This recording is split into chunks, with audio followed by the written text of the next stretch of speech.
สวัสดีค่ะนักเรียนชั้นประถมศึกษาปีที่5นะคะคาบนี้เหมือนจะเป็นคาบที่17หรือ18เนาะจำไม่ได้แล้วเมื่อกี้เชิญนักเรียนไปคาบที่เท่าไหร่นะป.5คาบที่18แล้วคาบที่18แล้วค่ะของเทอมนี้นะคะแล้วก็ตอนนี้ก็เข้าเดือน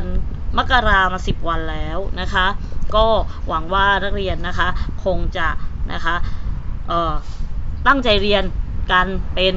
ป็นปกติเลยนะคะ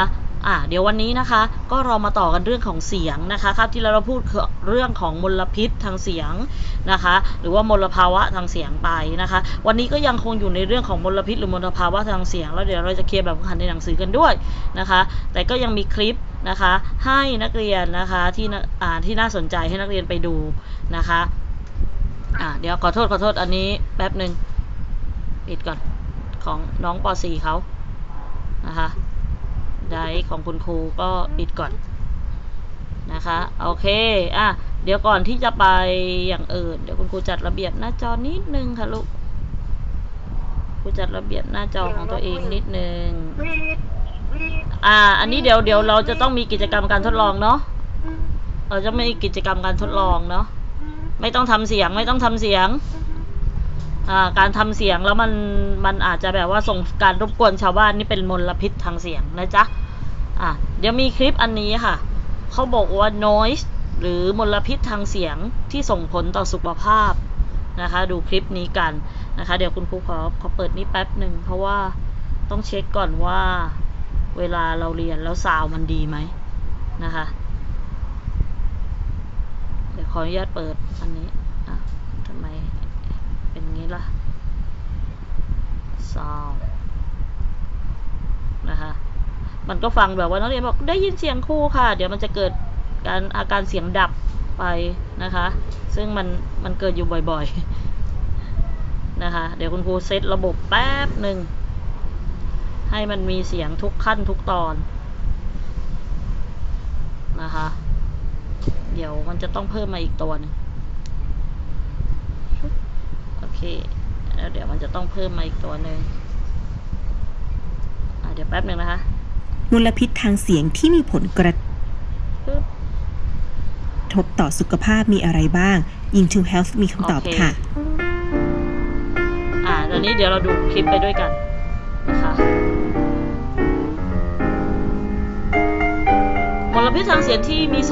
ส่งผลกระทบต่อสุขภาพนะคะสวัสดีค่ะยินดีต้อนรับเข้าสู่ Into Health Podcast นะคะวันนี้ค่ะพลอยอยากจะมาพูดถึงเรื่องมลพิษทางเสียงที่มีผลกระทบต่อสุขภาพนะคะปกติแล้วเนี่ยเวลาเราพูดถึงเรื่องมลพิษเนี่ยเรามักจะนึกถึงมลพิษทางอากาศซะเป็นส่วนใหญ่นะคะซึ่งแน่นอนค่ะมลพิษทางอากาศเนี่ยก็มีผลกระทบต่อสุขภาพร่างกายของเราเช่นกันนะคะและมีอย่างหนึ่งที่จริงๆแล้วเนี่ยก็ถือว่าเป็นภัยอันตรายที่คุกคามความปลอดภัยและสุขภาพของเราเช่นกันนะคะก็คือมลพิษทางเสียงนั่นเองค่ะหลายๆคนอาจจะไม่เชื่อนะคะว่ามลพิษทางเสียงเนี่ยหรอจะมีผลกระทบต่อสุขภาพจริงๆแล้วนะคะมลพิษทางเสียงมีผลโดยตรงกับสุขภาพทั้งทางด้านร่างกายและจิตใจเลยค่ะหลายๆคนนะคะอาจจะสงสัยว่าแล้วมลพิษทางเสียงเนี่ยมันคืออะไรนะคะมลพิษทางเสียงก็คือภาวะที่มีระดับเสียงที่ดังและยาวนานจนก่อให้เกิดทั้งความรำคาญและอันตรายต่อสุขภาพของมนุษย์โดยความรุนแรงที่เกิดขึ้นเนี่ยนะคะก็จะขึ้นอยู่กับระดับความดังของแหล่งต้นกำเนิดเสียงแล้วก็ระยะห่างระหว่างแหล่งเสียงกับผู้ได้ยินเสียงนะคะและระยะ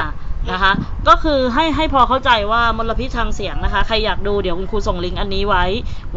ว้ในการเรียนของเราด้วยนะคะซึ่งเขาก็จะบอกว่ามลพิษทางเสียงเนี่ยเป็นอย่างไรนะคะเดี๋ยวคุณครูส่งลิงก์ไว้ให้นะคะไม่ได้ให้ดูหมดให้พอรู้ว่าเนี่ยมลพิษทางเสียงนะคะมันก็มีเนื้อหาสาระนะคะนักเรียนสามารถหาได้จากในนะคะนักเรียนสามารถหาได้จากใน YouTube ก็ได้นะคะนักเรียนก็ใส่คำว่ามลพิษทางเสียงลงไปนะคะมลพิษทางเสียงเนี่ยนักเรียนใส่คำว่ามลพิษทางเสียงลงไปนะคะในYouTube นะคะนักเรียนก็จะเจอนะคะเยอะเลยนะคะนักเรียนก็เลือกมาสักอันไหนที่เราอยากฟังอะไรประมาณนี้นะคะนี่คือ บอกให้ดูเป็นตัวอย่างนะคะแหละความรู้เนี่ยเราหาได้เยอะเลย ถ้าเราไม่อยากใส่ใน YouTube ได้ไหมเราใส่ใน Google ได้ไหมได้ค่ะนะคะได้แล้วก็นะคะสิ่งที่ต้องรู้อีกอย่างหนึ่งก็คือหน่วยงานที่ควบคุมดูแลเรื่องนะคะมลพิษทางเสียงเนี่ยก็คือกรมควบคุมมลพิษนะคะกรมควบคุมมลพิษจะคุมอะไรจะดูแลอะไรบ้างดูแลตั้งแต่ทุกอย่างเลยค่ะที่เป็นมลพิษไม่ใช่เฉพาะเสียงนะคะอากาศน้ำอะไรต่างๆมากมายเลยนะคะ PM 2.5 ก็กรมควบคุมมลพิษเป็นคนดูแลนะคะซึ่งอันนี้ก็เป็นส่วนของแล้วก็กรมควบคุมมลพิษเขาก็มี Facebook เขานะคะชื่อ Facebook ว่ากรมควบคุมมลพิษสามารถเข้าไปดูได้นะเนี่ย Facebook หน้าตาแบบนี้นะกรมควบคุมมลพิษนะคะแล้วก็ครูเปิดอันนี้ให้ดูตัวอย่างระดับเสียงในสิ่งแวดล้อมนะคะเขาบอกว่าเสียงไซเรนนักเรียนรู้จักเสียงไซเรนไหมรู้จักเสียงไซเรนไหมลูกเสียงไซเรนก็คือเสียงวี่วอที่รถตำรวจที่รถพยาบาลนะคะเสียงไซเรนเนี่ยมีนะคะระดับเสียงถึง120เดซิเบลนะคะส่วนในผับ110เดซิเบลก็เปิดให้คนเต้นนะเสียงเฮลิคอปเตอร์นะคะก็คืออยู่ตอนที่บินอยู่บนฟ้านะคะก็คือประมาณ100เดซิเบลเสียงไดเป่าผมนะคะประมาณ90เดซิเบลนะคะเสียงรถบรรทุกนะคะก็ประมาณ80เดซิเบลเสียงจราจรก็คือเสียงรถติดบนท้องถนนนะคะก็คือ70เดซิเบลเสียงในห้างนะคะก็คือประมาณ60เดซิเบลเสียงพูดคุยประมาณ50เดซิเบลเสียงแบบในสวนสาธารณะเสียงธรรมชาติทั่วไปนะคะ40เดซิเบลเสียงกระซิบ30เดซิเบลแล้วเสียงลมหายใจเข้าหายใจออกของเราเนี่ย10เดซิเบลนะคะแล้วมันแบ่งเป็นสีเขียวสีเหลืองสีแดงเห็นไหมคะสีแดงนี่คือตั้งแต่70เดซิเบลขึ้นไปจะมีผลกระทบต่อสุขภาพนะคะแล้วเขายังบอกว่านะคะเราสามารถเข้าไปดูรายงานค่าระดับเสียงในพื้นที่ต่างๆจากสถานีตรวจระดับเสียงของกรมควบคุมมลพิษแบบออนไลน์นะคะได้ที่ www.noise for Thai นะคะจริงๆมันให้อ่านว่า noise for Thai noise แปลว่าเสียงใช่ไหมคะfor ก็คือให้แทนคำว่า for นะคะ noise for Thai ก็คือ noiseforthai.com คุณครูเปิดไปแล้ว noiseforthai.com noiseforthai.com ครูเปิดมามันเป็นแผนที่เหรอมันเป็นหลายอย่างค่ะอันนี้ครูให้ดูเลยรายงานค่าตรวจระดับเสียงจากสถานีตรวจระดับเสียงของกรมควบคุมมลพิษนี่มีแต่ละย่านต่างๆในกรุงเทพรายงานแบบเรียลไทม์เลยนะคะ10 มกราคมเวลา 9 นาฬิกาอันนี้ก็ก่อนหน้านี้ชั่วโมงหนึ่งเขาจะข้ามเวลาไปบางส่วนอย่างเช่นนี่คือพาหุรัตน์เมื่อกี้บอกว่าถ้าเป็นสีแดงตั้งแต่70ขึ้นไปถูกไหมคะนักเรียนบอกคุณครูหน่อยแถวบนนะเอาแถวบนนะแถวบนนะคะแถวบนมีอันไหนที่เป็นเกิน70ไหมคะมีไหมคะแถวบนมีสถานที่ที่เกิน70ไหมคะมีค่ะมีที่ไหนคะลูกที่ไหนคะมันอ่านว่าอะไรกรุงเทพก่อนบนกรุงเทพอ่านว่าอะไรตรงนี้อ่านว่าอะไรมองไม่เห็นพาหุรัตน์พาหุรัตน์ถูกต้องค่ะพาหุรัตน์นะคะพาหุรัตน์ก็เป็นแบบพวกตลาดเนาะเป็นตลาดค้าผ้าตลาดมีตรงนั้นมีทั้งถนนเนี่ยหน้าตาพาหุรัตน์ไปดูหน้าตาพาหุรัตน์หน้าตาเป็นอย่างไรนี่ค่ะนี่คือพาหุรัตน์ค่ะย้อนหลังไป24ชั่วโมง7วันค่ะพาหุรัตน์เกินทุกวันเห็นปะเกินทุกวันแดงทุกวันนี่นะคะพาหุรัตน์นะคะเขตพระนครก็คือในเมืองโน้นนะคะอยู่ริมถนนเป็นพื้นที่ริมถนนนะคะมันก็แบบน่าจะมีลักษณะทั้งรถติดจราจรโน่นนี่นั่นแล้วก็ร้านค้าใช่ไหมคะก็เสียงดังหน่อยเนาะเขาบอกว่าต่ำสุดเนี่ยเสียงต่ำสุดที่พาหุรัตน์อยู่ที่ 60.1 ก็ไม่เกินสีแดงนะสูงสุดอยู่ที่97เฉลี่ยจึงอยู่ที่74.1 มันก็เลยเกินไงมาดูย่านต่อไปสิโหลดขึ้นมาไหมโรงเรียนบดินทร์เดชาสิงหเสนีแขวงพับพาแขวงวังเขตแขวงพับพาเขตวังทองหลางกรุงเทพอันนี้ก็ใกล้ๆเราไม่ไกลมากนะรู้จักไหมโรงเรียนนี้บดินทร์นะคะ บดินทร์เกินไหมเกินไหมคะค่าเกิน70ไหมคะเกินค่ะ เกินไหมเกินเหรอถ้าเกินต้องเป็นสีแดงเกินไหมลูกไม่เกินใช่ไหมคะช่วงนี้บดินทร์ไม่เกินช่วงนี้บดินทร์ไม่เกินเธอคิดว่าน่าจะเป็นเพราะอะไร คนน้อย ทำไมคนน้อยทำไมคนน้อย พิษโควิด ช่วงนี้เป็นไงเด็กได้ไปโรงเรียนไหม 19ไม่ค่ะ ไม่ได้ไปแต่บดินทร์เป็นโรงเรียนมัธยมนะมัธยมเปิดเทอมแล้วนะแต่ก็เปิดเทอมแบบว่าไม่ได้ไปทั้งโรงเรียนใช่ไหมแล้วช่วงนี้เขาก็สั่งให้กลับมา work from home เพราะฉะนั้นน่ะสัปดาห์ที่แล้วกับสัปดาห์นี้ยังไม่มีนักเรียนไปโรงเรียนเราก็ไม่แน่ใจเหมือนกันว่าช่วงที่บดินทร์มีนักเรียนไปโรงเรียนเนี่ยจะเสียงดังหรือเปล่านะคะแล้วนี่เคหะชุมชนคลองจันทน์เคหะชุมชนคลองจันทน์ก็ไม่ไกลกับเราเนาะนะคะเราอยู่หัวหมาก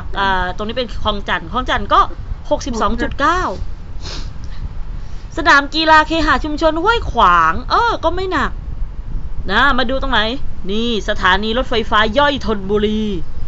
สถานีรถไฟฟ้าย่อยธนบุรีเกิน70ทุกวันนักเรียนคิดว่ามันเป็นเพราะอะไรเสียงรถไฟค่ะถูกต้องค่ะดีมากเสียงรถไฟค่ะเสียงรถไฟเสียงแม้ว่าจะเป็นรถไฟฟ้าก็ดังเนาะถ้าเป็นรถไฟทั่วไปยังดังกว่าเลยโอ้ที่นี่เสียงมีอีกที่หนึ่งค่ะนักเรียนสถานีตำรวจนครบาลโชคชัยทำไมโชคชัยต้องเสียงดังไม่รู้สถานีตำรวจด้วยถูกต้องค่ะมีเก่งมากเลยสถานีตำรวจนครบาลโชคชัยก็คืออยู่ประมาณโชคชัย4ประมาณนั้นใช่ไหมใกล้ๆโชคชัย4นะคะเส้นลาดพร้าวกำลังทำรถไฟฟ้าอยู่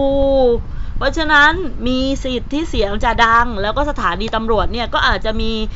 การจราจรติดขัดตรงนั้นถนนลาดพร้าวนะก็ติดขัดอยู่แล้วก็สถานีตำรวจเนี่ยก็อาจจะต้องมีเสียงดังบ้างในการแบบรถเข้ารถออกจับคนร้ายหรืออะไรก็ตามนะคะเพราะฉะนั้นเนี่ยก็มีโอกาสที่จะเสียงดังนักเรียนดูแม็กแปลว่าสูงสุดถึง100 เดซิเบลเลยนะแล้วต่ำสุดอยู่ที่ 63 อีกนิดนึงก็จะ70แล้วเพราะฉะนั้นเฉลี่ยมาอยู่ที่72ก็น่าคิดเหมือนกันนะแต่ละที่นะคะในนี้ดูได้ทั่วประเทศนะคะอาจจะไม่ได้ทุกจังหวัดละเอียดแต่ว่าก็ไกลๆก็มีนี่สระบุรีก็มีนะคะแล้วก็แต่ครูเดาว่าอันนี้นะภาคตะวันออกเห็นปะชลบุรีโรงพยาบาลส่งเสริมสุขภาพตำบลเขาหิน0 เดซิเบลครูคิดว่าตัววัดอาจจะเสียค่ะมันคงไม่มี0 เดซิเบลหรอกเราหายใจยัง10 เดซิเบลเลยเนาะ0 เดซิเบลมันคงไม่มีหรอกครูว่าตัววัดมันต้องพังแน่ๆเลยเนี่ยนะคะมาดูภาคตะวันออกเฉียงเหนือภาคอีสานโรงสูบน้ำเสียโคราชก็สูงอยู่นะแต่ยังไม่ถึง70นะคะที่เชียงใหม่โรงเรียนยุพราชวิทยาลัยจังหวัดเชียงใหม่นะคะสถานีอุตุนิยมวิทยาลำปางเสียงไม่เยอะอุตุนิยมวิทยานี่เขาดูแลเรื่องอากาศนะคะเพราะฉะนั้นก็เสียงไม่ดังเขาดูแลเรื่องอากาศภาคใต้บ้านคุณครูเลยนี่บ้านคุณครูเทศบาลนครหาดใหญ่จังหวัดสงขลา 58.9 นะคะก็น่าสนใจดีนะคะอันนี้ก็เป็นสถานีวัดในประเทศนะคะดูเป็นแผนที่ได้นะคะดูเป็นแผนที่ได้แล้วก็จะมีข้อมูลในประเทศนี่บอกมาเลยอะไรแดงตรงไหนเขียวก็จะดีนะคะ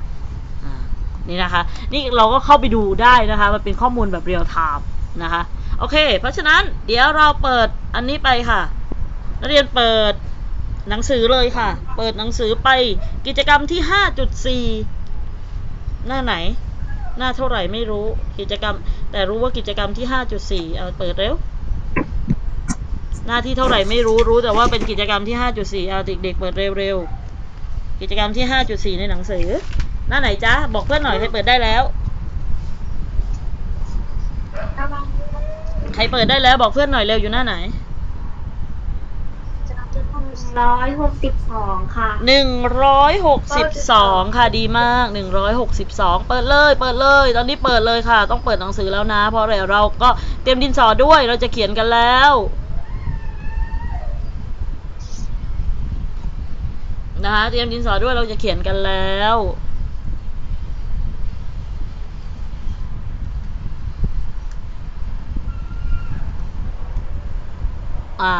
แป๊บหนึ่งครูจัดระเบียบตรงนี้แป๊บหนึ่ง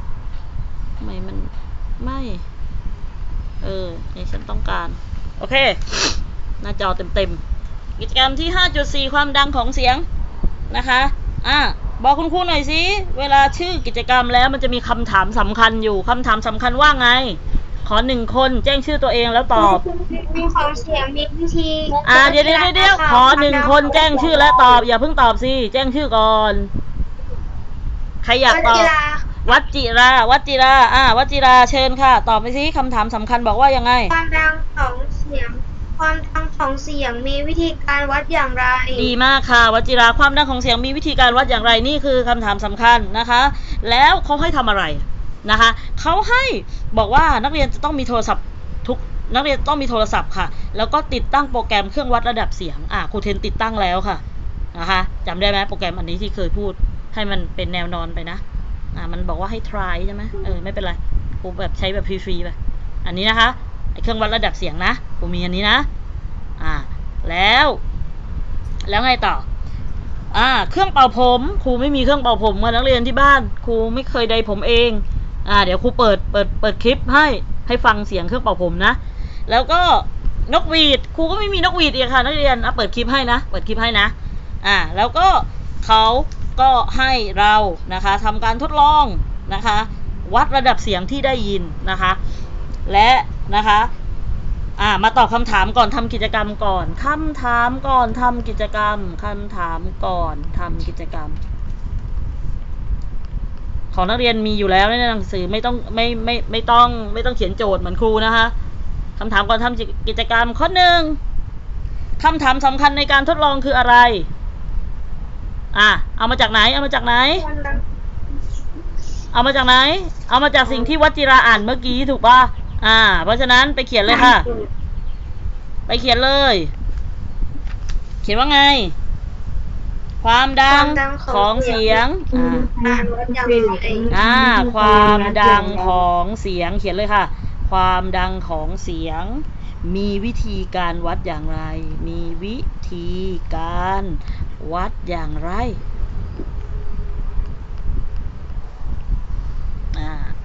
ข้อ 2ง่ายมากนักเรียนคิดว่าแหล่งกำเนิดเสียงใดจะดังที่สุดนักเรียนคะนักเรียนดูถามว่าแหล่งกำเนิดเสียงใดจะดังที่สุดเขาให้เทียบกันนักเรียนดูวิธีทำข้างบนค่ะในกรอบตรงกลางสีส้มจะมี 2.1 2.2 2.3 อย่างแรกคือเครื่องเป่าผม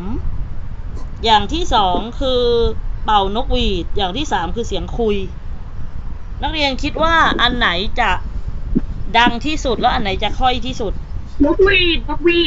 ยนนักเรียนต้องบอกว่านักเรียนก็ต้องเดานักเรียนจะเดาว่าเสียงอะไรคะเสียงอะไรนกหวีดเสียงเป่านกหวีดเสียงเป่านกหวีดจะทำไม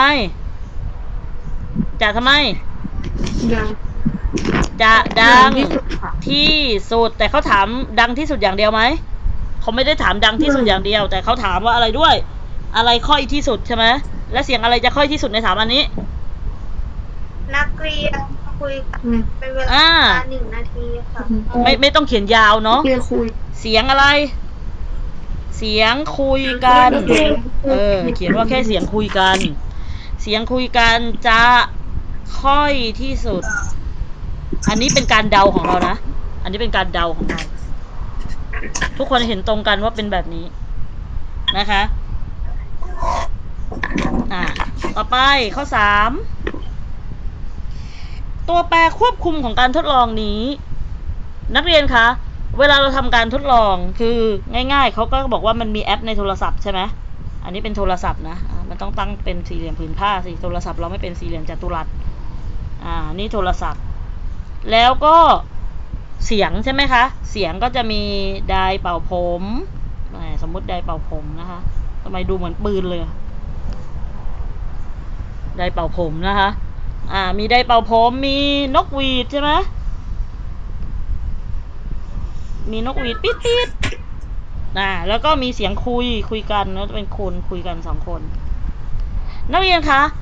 ระยะห่างระหว่าง3อย่างเนี้ย1 2 3กับโทรศัพท์ต้องเท่ากันไหมคะไม่ครับต้องเท่ากันไหมคะ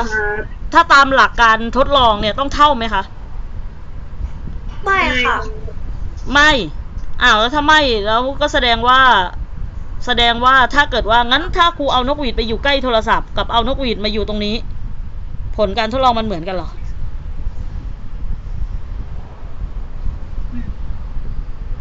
ผลการทดลองจะเหมือนกันไหมนู่นครูเอานกหวีดไปอยู่ห่างจากครูสัก3 เมตรกับเอานกหวีดมาอยู่ตรงนี้แหละใกล้ๆโทรศัพท์เลยคิดว่าผลมันต่างกันไหมต่างถูกไหมเอาไดร์เป่าผมไปอยู่ห่างจากครูสัก3 เมตรกับเอาไดร์เป่าผมมาอยู่ตรงใกล้ๆโทรศัพท์ที่จะใช้เครื่องวัดต่างไหมต่างเพราะฉะนั้นระยะห่างถ้าจะเอานกหวีดอยู่ใกล้โทรศัพท์แค่ไหนไดร์เป่าผมก็ต้องอยู่ใกล้โทรศัพท์แค่นั้นเสียงคุยก็ต้องอยู่ใกล้โทรศัพท์แค่นั้นโอเคไหมเข้าใจไหมอันนี้เป็นสิ่งที่ควบคุมเพราะฉะนั้นตอนนี้เขาต้องการอะไรเขาต้องการวัดระดับเสียงความดังถูกไหมคะวัดความดังเพราะฉะนั้นระยะห่างเป็นสิ่งที่จะต้องควบคุมนะคะแล้วก็ระยะเวลาด้วยอย่างเช่นเป่านกหวีด1 นาทีครูจะเป่านกหวีด2 นาทีแล้วก็เปิดไดร์เป่าผมแค่30 วินาทีได้ไหมไม่ได้ทุกอย่างต้องอะไรเท่ากันนักเรียนไปดูข้อ 2.1 2.2 2.3 สิในวิธีทำเขาใช้เวลากี่นาที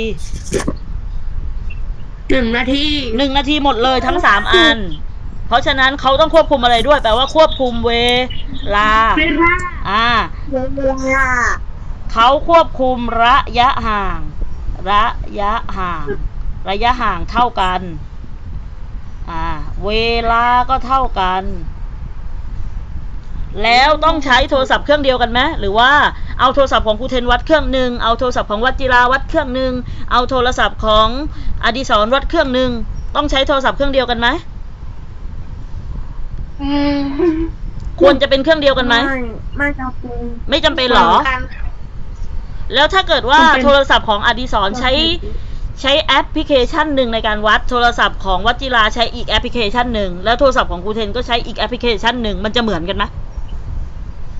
ไม่เหมือนเพราะฉะนั้นใช้โทรศัพท์คนละเครื่องได้ปะใช้แอปคนละตัวได้ปะได้ครับได้หรอได้ถ้าไม่ได้เวลาทดลองจะทดสอบอะไรห้ามใช้สิ่งอื่นให้ต่างถูกไหมเพราะตอนนี้สิ่งที่ต่างคืออะไรสิ่งที่ต่างคือวัตถุที่เอามาทดลองถูกไหมคะมีต่างได้สิ่งเดียวเท่านั้นมีต่างได้ก็คือตอนนี้วัตถุต่างแล้ววัตถุต่างสิ่งอื่นต้องเหมือนหมดโอเคไหมเวลาทดลอง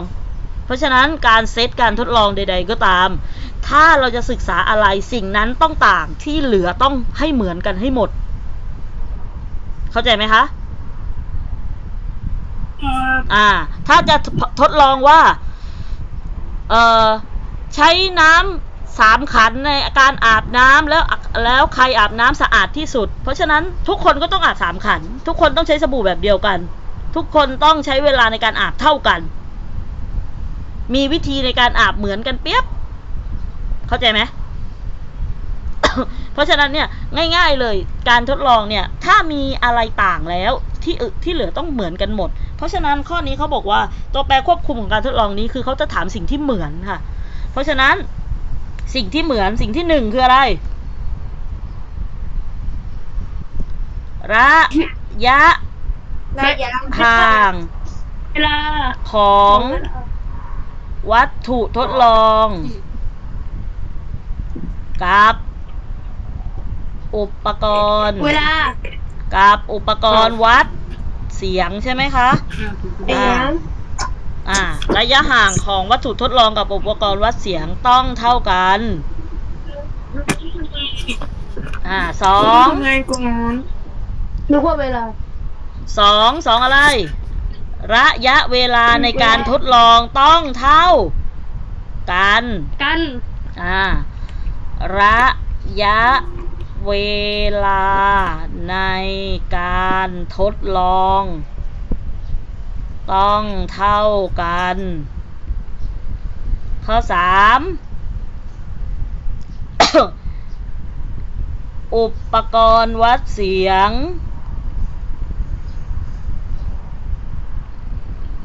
ในโทรศัพท์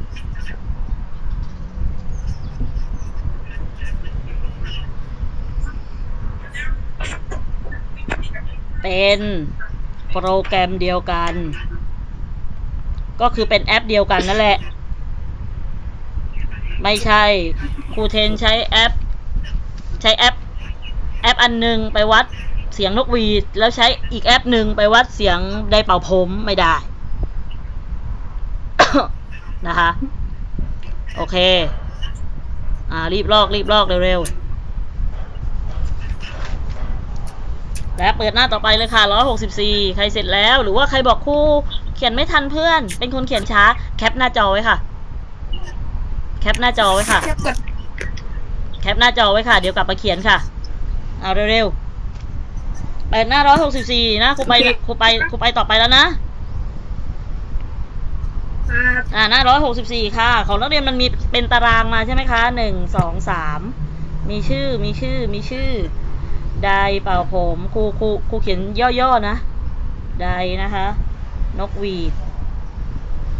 แล้วก็คุยเป็นตารางนะนักเรียนคะนะคะเดี๋ยวคุณครูให้ฟังเสียงบวกกับดูในแอปของคุณครูแต่ว่าเราอย่าเพิ่งเอาเลขนี้มาใส่นะคะด้วยเหตุผลที่ว่ามันเป็นคลิปเพราะฉะนั้นพอมันเป็นคลิปเนี่ยระยะห่างมันไม่เท่ากันมันเอามาเป็นพิสูจน์ไม่ได้แต่เดี๋ยวเราจะใช้ข้อมูลจากข้อมูลจากที่เขาสรุปมาแล้วนะคะที่เขาวัดมาแบบเป็นทางการแล้วนะคะโอเคเดี๋ยวคุณครูเปิดคลิปอันนี้ให้เราดูก่อนปุ๊บแป๊บหนึ่งอยู่ไหนจุ๊บมันบังอยู่โอเคเสียงไดร์เป่าผมบางคนบอกเสียงไดร์เป่าผมคือยังไงครูไม่เคยได้ยินมาก่อนนักเรียนบางคนอาจจะไม่ได้ยินนะคะไม่เป็นไรนะคะในคลิปของคุณครูเนี่ยมันจะได้ยินนะคะเสียงไดร์เป่าผมเดี๋ยวเปิดเสียงไดร์เป่าผมนะปึ๊บประมาณนี้นะเดี๋ยวคุณครูเปิดแอปวัดระดับเสียงแล้วให้นักเรียนเห็นหน้าแอปนักเรียนฟังเสียงไปด้วยนะคะเห็นไหมเลขมันจะเรียนนักเรียนดูเลขข้างล่างนะคะเลขข้างล่างมันจะรันไปเลยนะคะ60-70ประมาณนี้นะคะเดี๋ยวพอก่อนเสียงไดร์เป่าผมนะคะเดี๋ยวเราจะพอเสียงไดร์เป่าผมก่อนเราจะพอเสียงไดร์เป่าผมพอแล้วเราไปดูเสียงนกหวีดกันบ้างเสียงนกหวีดนะคะเสียงนกหวีดนี่มันจะค่อนข้างจะนิดนึงมันจะเร็วนะคะเดี๋ยวคุณครูกดเปิดปึ๊บนักเรียนเห็นไหมคะช่วงที่เขาเป่าค่ะมันก็จะเสียงวีดขึ้นมานะคะคลิปมันสั้นไงนะคะคลิปมันสั้นเอาใหม่พอเสียงวีดขึ้นมามันจะขึ้นไปแบบโอ้โห70กว่าเลยอะไรประมาณนี้นี่คือเสียงนกหวีดนะคะแล้วก็เสียงคุยก็เป็นเสียงปกติเดี๋ยวเสียงคุยนะคะเดี๋ยวแป๊บหนึ่งเสียงคุยเนี่ยครูกำลังพูดอยู่เสียงคุยนะคะเสียงคุยเนี่ยเสียงคุยเป็นปกติเพราะฉะนั้นครูแล้วเราจะบันทึกเลขอะไรลงไปล่ะนักเรียนดูหน้าถัดไปเลยค่ะหน้า165ค่ะหน้า165เขาบอกเราอยู่แล้วค่ะหน้า165เขาบอกเราอยู่แล้วเสียงไดร์เป่าผมในหน้า165กี่เดซิเบลลูกเครื่องเป่าผมไปดูเท่าไหร่คะนักเรียนใส่เลยค่ะ90เขียนภาษาไทยนะคะหน่วยเดซิเบล 90 เดซิเบลค่ะ เสียงนกหวีดในหน้า 165 เป็นเท่าไหร่คะ 100 เดซิเบลค่ะ 100 เดซิเบลค่ะ และเสียงคุยค่ะ เสียงพูดคุย 30 เดซิเบลค่ะ 30เหรอ 10 เดซิเบลค่ะ 60 เดซิเบล โอเค เรียบร้อยได้ผลแล้วนะคะ มาดูคำถามหลังทำกิจกรรม ข้อ 1คำถามหลังทำกิจกรรม ข้อ 1ค่ะ เสียงจากแหล่งกำเนิดเสียงใดดังที่สุด เทียบจากเลขในตารางเลยค่ะ นกหวีดค่ะ เพราะฉะนั้นตอบเลยค่ะ เสียงอะไรคะ เสียงดอกไม้ไม้ค่ะ เสียง เป่านก หวีด เสียงเป่านกหวีด บางคนบอกเสียงดอกไม้ไฟ ครูไม่ได้ถามในตาราง ครูไม่ได้ถามในหน้า 165 ครูบอกว่าในตารางบันทึกผล เสียงเป่านกหวีดนะจ๊ะ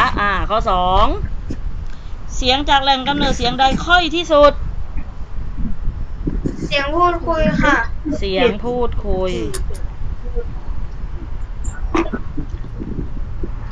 ข้อ 3 สรุปผลการทดลองได้ว่าอย่างไร เอามาจากไหนอะ ข้างล่างค่ะ ข้างล่างสีส้มลอกมาเลยนะจ๊ะ ครูไม่เขียนให้แล้วนะ โอเคผ่านนะ ผ่านได้ยังหน้านี้ ผ่านแล้วครับ ผ่านนะ โอเค งั้น ทันไหมเนี่ย ทันแหละ ดูหน้า 165 ค่ะ ดูหน้า 166 ค่ะ หน้า 166 เปิดต่อไปเลยค่ะ กิจกรรมที่ 5.5 ค่ะ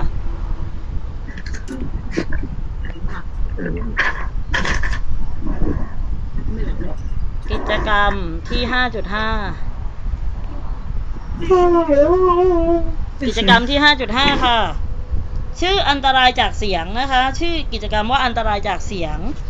คำถามก่อนทำกิจกรรมนะคะเขาบอกว่าให้เราสำรวจสิ่งที่เกิดขึ้นรอบตัวนะคะ แล้วก็ให้บอกแหล่งกำเนิดเสียงมาสัก 4 แหล่งนะคะ เดี๋ยวครูกำหนดชื่อแหล่งกำเนิดเสียงให้นะคะ แล้วก็ให้นักเรียนนะคะตอบคำถามนะคะ โอเคเอาคำถามก่อนทำกิจกรรมก่อนข้อ 1ค่ะคำถามก่อนทำกิจกรรมข้อ 1คำถามสำคัญในการทำกิจกรรมนี้คืออะไร เอามาจากตรงไหน เอามาจากหน้า 166ครับเสียงดังระดับใดจะเป็นอันตรายต่อหูของเราใช่ไหมเขียนเลยค่ะ เสียงดังระดับใด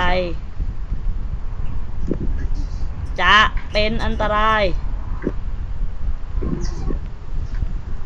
ต่อหูของเรา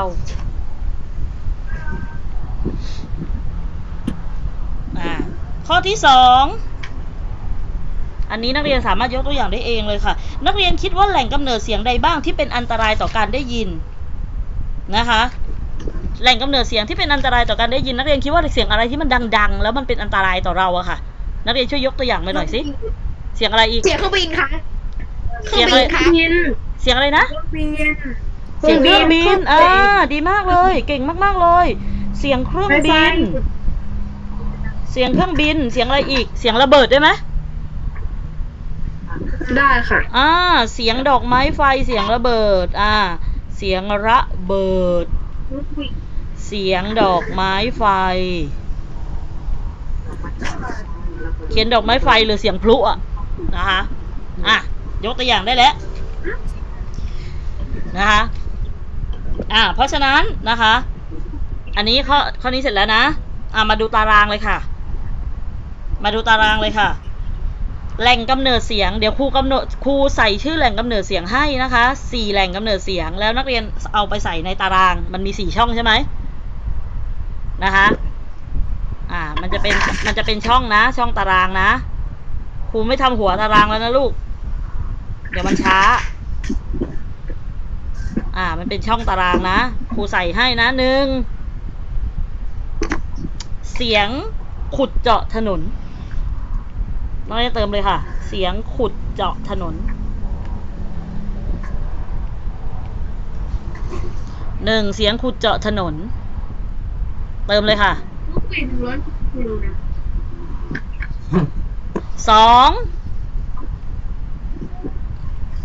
เสียงน้ำหยดนึกออกไหมเสียงน้ำหยด เสียงหยดน้ำอะตึ้งตึ้งตึ้งหยดน้ำที่แบบหยดออกจากก๊อกแบบเป็นหยดนะ ไม่ใช่เป็นแบบว่าไม่ใช่เปิดก๊อกดังๆนะไม่ใช่นะแบบว่าเหมือนน้ำหยดตึ้งทีละแบบหนึ่งหยดอะไรอย่างเงี้ยนึกออกไหม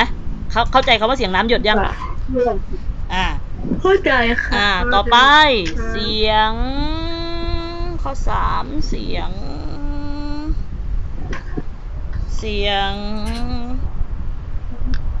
แถวนี้มันไม่ค่อยนี่เอาเสียงอะไรดีนะเดี๋ยวหาแป๊บนึงเสียงรถบรรทุกรู้จักรถบรรทุกไหม รู้จักค่ะ เสียงรถบรรทุกขับรถผ่านหน้าบ้าน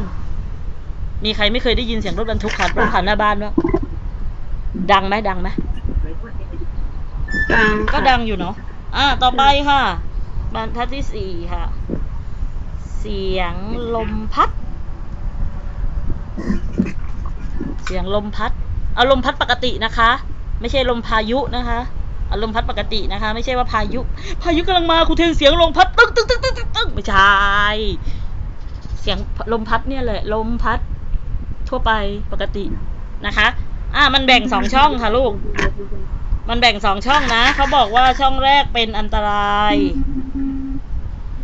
เป็นอันตรายแล้วก็ไม่เป็นอันตรายเนาะแล้วทำไงเสียงขุดเจาะถนนนักเรียนต้องพิจารณาว่ามันเป็นอันตรายไหมถ้าเป็นอันตรายให้นักเรียนติ๊กถูกถ้าไม่เป็นอันตรายให้ติ๊กในช่องไม่เป็นอันตรายโอเคไหมงั้นตอบคุณครูหน่อยเร็วเสียงขุดเจาะถนนเป็นอันตรายหรือไม่เป็นอันตรายเป็นอันตรายเราเห็นตรงกันนะมีใครบอกว่าเสียงขุดเจาะถนนไม่เป็นอันตรายบ้าง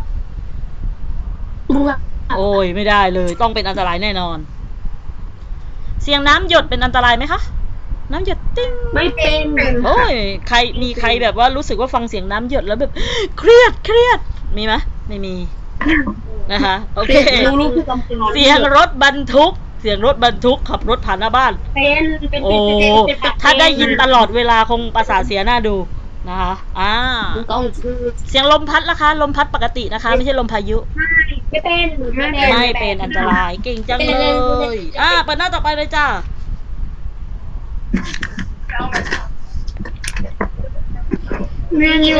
ข้อ 1เสียงจากแหล่งกำเนิดเสียงใดที่เป็นอันตรายต่อการได้ยินเอาเมื่อกี้ในตารางมาตอบค่ะอันไหนที่เป็นอันตรายข้อ 1ต้องตอบว่า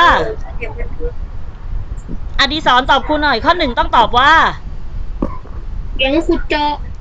ดเจาะถนนกับเสียงอะไรเสียงรถบรรทุกดีมากครับอดิศรเก่งที่สุดเลยครับเสียงขุดเจาะถนนกับเสียงรถบรรทุกเพราะฉะนั้นข้อ 1ตอบเลยค่ะ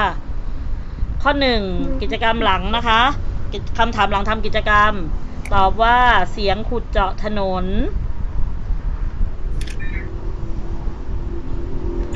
เสียงรถบรรทุกส่วนข้อ 2เสียงจากแหล่งกำเนิดเสียงใดที่ไม่เป็นอันตรายต่อการได้ยินเสียงแหล่งกำเนิดเสียงใดคะต้องเอามาจากตารางเหมือนเดิมค่ะเสียงอะไรคะที่ไม่เป็นอันตรายต่อการได้ยินเสียงน้ำหยดเสียงลมพัดกับเสียงน้ำหยดเสียงลมพัดกับเสียงน้ำหยด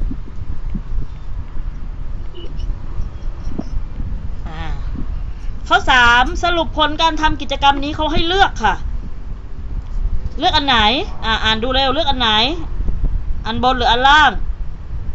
อันบนก็บอกการฟังเสียงที่มีความดังมากติดต่อกันเป็นเวลานานเป็นอันตรายต่อการได้ยินอันล่างบอกว่าการฟังเสียงที่เบามากเกินไปติดต่อกันเป็นเวลานานเป็นอันตรายต่อการได้ยินถ้าเราฟังเสียงดังหรือเสียงเบาถึงจะเป็นอันตราย เสียงดังค่ะ นะคะ เพราะฉะนั้นมันมีครูขี้เกียจเขียนแล้วนะมันยาวครูขี้เกียจเขียนแล้วนะมันยาวมันมีตัวให้เลือก2 อันใช่ไหมอันบนกับอันล่างติ๊กถูกอันไหน อันบนครับ ดีมาก บน ต่อไป ข้อ 4 ถ้าได้ยินเสียงดังมากๆเป็นเวลานานจะเกิดอันตรายอย่างไร อันบนบอกว่าเยื่อแก้วหูสั่นสะเทือนเป็นปกติเพิ่มความสามารถในการได้ยินเสียงเพิ่มขึ้น ข้อ 2 เยื่อแก้วหูฉีกขาดเกิดอาการหูตึงหรือหูหนวก น่าจะเป็นข้อไหนคะ ข้อสอง อันบนหรืออันล่าง อันบน นะฟังเสียงดังนานๆมันคงไม่เพิ่มศักยภาพการได้ยินหรอกมันจะเป็นอันตรายมากกว่า เพราะฉะนั้นอันล่างจ้ะต่อไป ข้อ 5 ถ้านักเรียนอยู่ในบริเวณเสียงที่ดังมากๆเป็นเวลานานนักเรียนจะรู้สึกอย่างไร อันแรกค่ะปากแดงเลยลันลามีความสุขจังเลยอันที่ 2เฉยๆอันที่ 3รู้สึกแบบหม่นหมองมากเลยฟังเสียงดังนานๆแล้วหม่นหมองเครียดปวดหัวอันไหนคะ เกียด สีอะไรสีส้มสีฟ้าหรือสีเขียว ค่ะ เขียว สีเขียวเนาะนะคะ ก็มันจะมีสีอะไรสีส้มมีสีส้มเนาะแล้วก็มีสีฟ้าแล้วก็มีสีเขียวใช่ไหมครูวาดรูปไม่ได้นะเพราะฉะนั้นเช็คไปข้อ 6 ค่ะนักเรียนจะป้องกันหูไม่ได้รับอันตรายโดยใช้วิธีใดบ้าง อุดหูค่ะ อุดหูแล้วทำอะไรได้อีก ปิดหูค่ะ อุดหูเมื่ออยู่ในที่มีเสียงดังใช่ไหมและเราจะไม่ฟังเสียงที่ดังเกินไปใช่ไหมคะ ครับ เราก็เซตไม่ฟังเสียงฟังนะคะยาวๆนะคะตัว for fun นะคะไม่ฟังเสียงที่ดังเกินไปเป็นเวลานานถ้าเราฟังแป๊บเดียวได้แป๊บเดียวค่ะแบบอุ๊ยมีเสียงดังแล้วก็แป๊บเดียวฟังแป๊บหนึ่งอย่างเงี้ยได้แต่ว่าไม่ใช่ว่าฟังอยู่ตั้งแต่8 โมงเช้ายัน6 โมงเย็นอย่างเงี้ยก็ไม่ได้นะคะอย่างนั้นนะหูเราจะพังซะก่อนนะคะอดทนได้มากเลยนะคะถ้าเกิดว่าอย่างนั้นนะคะและการบ้านวันนี้เขียนเยอะเนาะการบ้านวันนี้ค่ะอยู่ที่หน้า170ค่ะกับ171 170กับ171แต่ครูจะแนะนำอย่างนี้หน้า170ดูก่อนนะคะหน้า170เนี่ยการว่าอนุบาลหมีน้อยก็คือจับคู่โยงเส้นแล้วถามว่าครูหนูจะเอาข้อมูลมาจากไหนหนูต้องเอาข้อมูลมาจากหน้า165อย่างเช่นโอเคครูง่ายหน่อย เข้าใจไหมดูก่อนโยงเส้นจับคู่ใช่ไหมเครื่องบินไอพ่นนักเรียนไปดูเลยว่าเครื่องบินไอพ่นหน้า165เขาบอกว่ากี่เดซิเบลนักเรียนก็ลากไปหาตัวนั้นได้ไหมเช็คทุกชื่อเลยเสียงรถบรรทุกในหน้า165มีไหมเสียงรถบรรทุกในหน้า165มีไหมหน้า165มีเสียงรถบรรทุกไหมมีหน้า165มีเสียงวงดนตรีร็อกไหมมีเสียงใบไม้ร่วงไหมมีและมีเสียงพูดคุยไหมงั้นจับคู่เองโอเคไหมเสร็จแล้วมาดูหน้า171นะคะข้อ 1.2 ข้อ 1.1 ไม่มีปัญหาเลย 1.1 จับคู่ดูข้อมูลจากหน้า165นะคะข้อ 1.2 แล้วข้อ 1.2 ในตารางเอาอะไรมาเขียนน่ะเห็นตารางปะเห็นตารางไหมคะเห็นตารางมี5 บรรทัดเอาอะไรมาเขียนนะคะ ตารางเอาข้อมูลไหนมาเขียนคะ ข้อมูลจากหน้าแล้ว ข้อมูลจากหน้า170นั่นแหละก็คือนักเรียนต้องใส่ชื่อเสียงเลยค่ะเขาบอกให้เรียงลำดับความดังของเสียงจากค่อยที่สุดไปดังที่สุดเพราะฉะนั้นนักเรียนต้องเขียนอันไหนที่เบาที่สุดก่อนนะคะเข้าใจไหมข้อมูลมี5อันเสียงเครื่องบินไอพ่นเสียงรถบรรทุกเสียงวงดนตรีร็อกเสียงใบไม้ร่วงเสียงพูดคุยอันไหนเบาที่สุดใส่ไว้อยู่บนแล้วก็ไล่ลงมาแล้วก็อันล่างที่สุดอันที่5อันที่1อันที่2อันที่3อันที่4อันที่5อันที่5ต้องเป็นเสียงดังที่สุดเพราะฉะนั้นเดซิเบลของตรงนี้จะเยอะสุดเข้าใจไหมเลขตรงนี้จะมากที่สุดนะคะใส่เองนะตรงนี้ใส่เองนะข้อ 1.3 ตอบด้วยว่าแหล่งกำเนิดเสียงใดดังที่สุดก็เอาชื่อแหล่งกำเนิดเสียงที่ดังที่สุดมาตอบแหล่งกำเนิดเสียงใดค่อยที่สุดและบอกว่าแหล่งกำเนิดเสียงใดเป็นอันตรายต่อหูแล้วอันตรายต่อหูหนูจะรู้ได้ยังไงอันตรายต่อหูต้องเท่าไหร่ขึ้นไป120เมื่อกี้ที่ครูบอกว่ากรมควบคุมมลพิษบอกว่า70ใช่ไหมลูกแต่องค์การอนามัยโลกกำหนดว่าเกิน85นะคะเพราะฉะนั้นองค์การอนามัยโล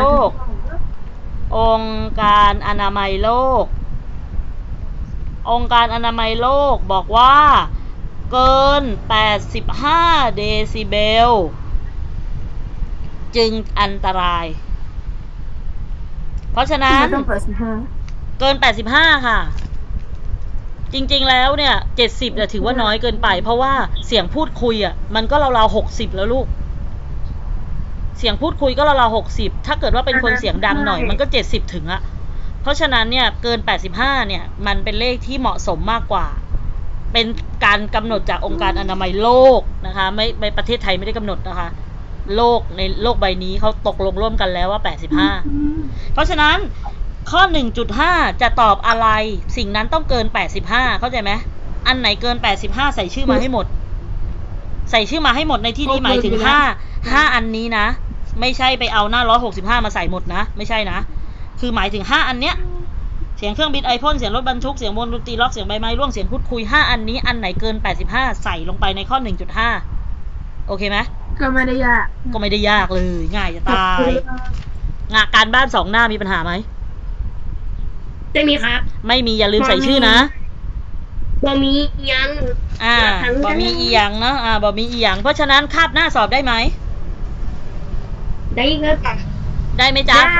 พร้อมไหมคะวันพุธสอบได้วันพุธสอบข้อสอบกี่ข้อไม่รู้เพราะยังไม่ได้ออกนะ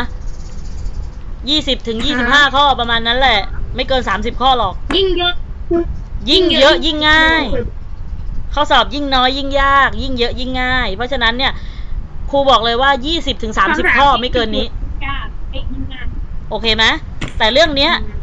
มีโอกาสที่จะถึง25 ถึง 30ข้อ20น่าจะน้อยไปเพราะว่ามันมีทั้งความดังเสียง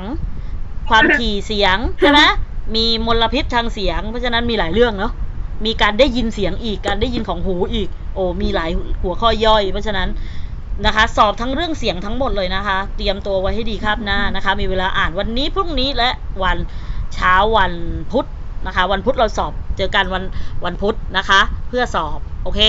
อย่าลืมส่งการบ้านนะคะเดี๋ยวตั้งอัลบั้มให้โอเควันนี้เข้าเรียนกัน17คนนะคะมีเข้าออกบ้างนะคะก็น่ารักที่สุดเลยนะคะอย่าลืมทำการบ้านส่งคุณครูนะโอเคเพราะฉะนั้นมีอะไรจะสอบถามอีกไหมเรื่องเสียงมีอะไรจะสอบถามเรื่องเสียงไหมจ้าที่รักไม่มีครับไม่มีแล้วเนาะเพราะฉะนั้นไปอ่านหนังสือให้เรียบร้อยไปทบทวนถ้าเกิดว่าใครบอกครูไม่รู้จะทบทวนยังไงเปิดกลับไปดูอะค่ะย้อนดูคลิปเรื่องเสียงทั้งหมดเลยนะคะค่อยๆย้อนดูไปวันละ2คลิปก็ได้นะคะค่อยๆย้อนดูแล้วก็ดูว่าสรุปออกมาได้ยังไงบ้างนะคะ